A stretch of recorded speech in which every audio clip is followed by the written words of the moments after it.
కాలుష్యంతో సతమతమవుతున్న తమ గ్రామాలను కాపాడాలని ముఖ్యమంత్రి రేవంత్ రెడ్డికి సంగారెడ్డి జిల్లా జిన్నారం మండలంలోని 5 గ్రామాల జేఏసీ విజ్ఞప్తి చేసింది. సోమాజిగూడ ప్రెస్ క్లబ్లో ఏర్పాటు చేసిన విలేకరుల సమావేశంలో ఖాజీపల్లి, గడ్డపోతారం, కిస్రేపల్లి, అలీనగర్, గండిగూడెం జేఏసీ నాయకులు రమాకాంత్ దండే, మహేష్ నాగరాజు, కిరణ్లు మాట్లాడారు.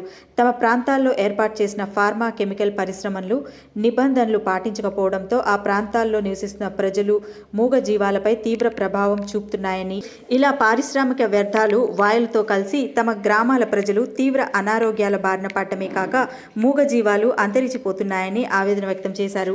ఇప్పటికే తాము రాష్ట్ర కాలుష్య నియంత్రణ మండలి అధికారులకు పలువురు ప్రజా ప్రతినిధులను కలిసి విన్నవించినా స్పందన లేకుండా పోయిందని చెప్పారు. కాలుష్యానికి కారణమవుతున్న 31 ఫార్మా కెమికల్ పరిశ్రమలను మూసివేయడం లేదా తమ ప్రాంతం నుంచి తరలించి తమను రక్షించాలని ప్రాధేయపడ్డారు.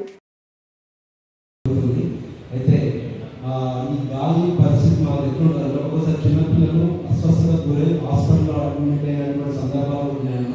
మాకు శ్వాసకోశ సమస్యలు బాగా ఎక్కువ అవుతున్నాయి.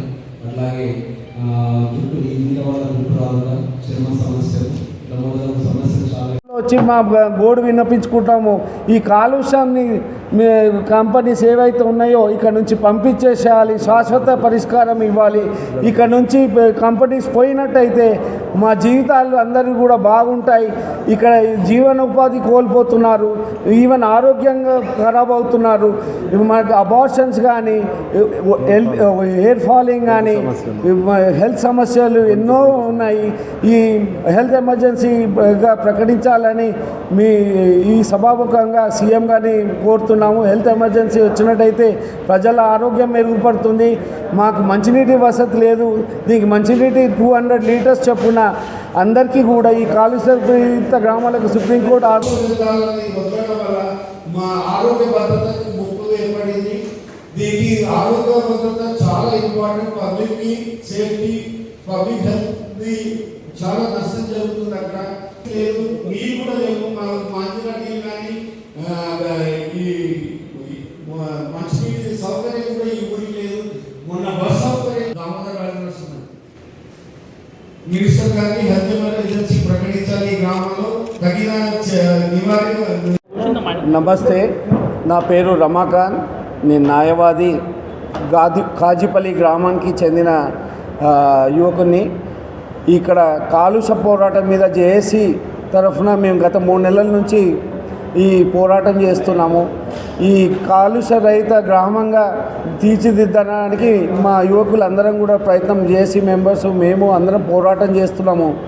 కానీ ఈ ఇండస్ట్రీస్ ఏవైతే ఉన్నాయో, కెమికల్ ఇండస్ట్రీస్ గడ్డపోతారంలో, ఖాజీపల్లి గ్రామంలో ఉన్న ఇండస్ట్రీస్ అన్నీ కూడా ఈ కాలుష్య వ్యర్థాలని, ఎట్లాంటి కాలుష్య నియంత్రణ చట్టాలను పాటించకుండా వదలడం వల్ల మా ఆరోగ్య భద్రతకి ప్రమాదం ఏర్పడింది.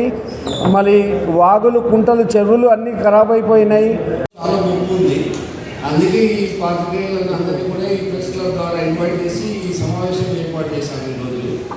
అయితే దీన్ని డీటెయిల్గా మా వాళ్ళు ఇంటికి వస్తున్నారు. ఈ పోరాటం, కాలుష్య పోరాటం జాయింట్ యాక్షన్ కమిటీ ఖాజీపల్లి గ్రామం నుంచి చేస్తున్నాము. ఇది మా గ్రామంకి సంబంధించిన విషయమే కాదు, 5 గ్రామాలు చాలా కాలుష్యంతో బాధపడుతున్నాము. చెప్పలేని బాధ. సో మీకు అక్కడికి ఈ మీడియా మిత్రులు అక్కడ మీరు ఖాజీపల్లి గ్రామంకి విజిట్ అయినట్లయితే, ఖాజీపల్లి గడపోతారని వచ్చినట్టయితే మీకు వాస్తవ పరిస్థితులు తెలుస్తుంది. మనం ఇప్పుడు ఫ్లోరైడ్ అనగానే నల్గొండ అంటారు, కానీ ఫేమస్ ఇక్కడ ఖాజీపల్లి అనేది న్యూస్లో, వార్తలలో కేవలం డిస్ట్రిక్ట్ వర్క్ ఉంటుంది. కానీ హైదరాబాద్లో ఇప్పటివరకు ఏ వర్క్ కూడా ఖాజీపల్లిలో కాలుష్యం ఉందా అనేది కూడా ఎవరికి తెలియదు. ఎందుకంటే ఇది సిటీకి అత్యంత దగ్గరలో ఉన్న గ్రామం కాబట్టి మనం ఈ సమస్యని మొత్తం రాష్ట్ర స్థాయి సమస్య